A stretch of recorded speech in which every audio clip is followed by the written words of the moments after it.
ভালোবাসায় পোষ মেনেছে কুড়িয়ে পাওয়া সজারুটি। কুড়িয়ে পাওয়া সজারুর ছানাটির নাম রাখা হয়েছে পাগলা। অটোচালক লিটনের ঘরে বেড়ে উঠেছে সজারুটি। সজারুটি পাড়ায় পাড়ায় ঘুরে বেড়ায়, সারাক্ষণ দুষ্টুমি করে, তবে খাবারের ডাক পেলে ছুটে আসে। পাগলা নামক সজারুর জন্য ঘরের ভিতরে খড় দিয়ে ঘুমানোর জায়গা বানিয়ে দেওয়া হলেও সে সেখানে ঘুমায় না। ঘরের বাইরে একটা জায়গায় মাটির নিচে নিজেই সুড়ঙ্গ তৈরি করে সুন্দর বসবাস করছে। টাঙ্গাইলে ঘাটাইল উপজেলার সন্ধানপুর ইউনিয়নে কুশারিয়া গ্রামে অটোরিকশা চালক লিটনের বাড়ি। এই বাড়িতে 11 মাস ধরে বেড়ে উঠেছে সজারুর ছানাটি।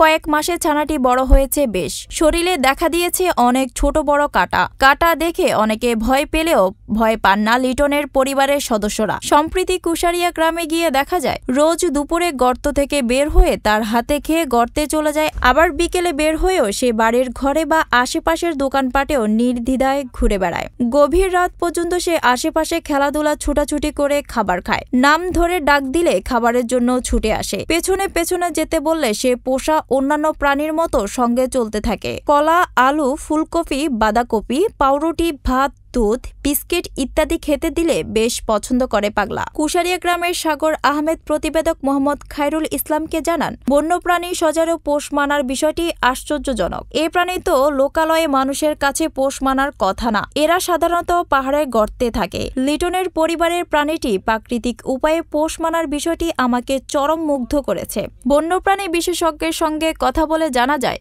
একসময় বাংলাদেশে অনেক সজারু দেখা গেলেও বর্তমানে এই বন্যপ্রাণীর অবস্থা বেশ বিপন্ন।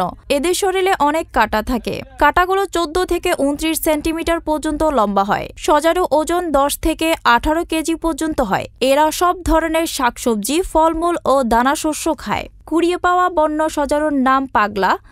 লিটন মিয়া বলেন, নাম ধরে ডাক দিলে খাবারের জন্য ছুটে আসে সে।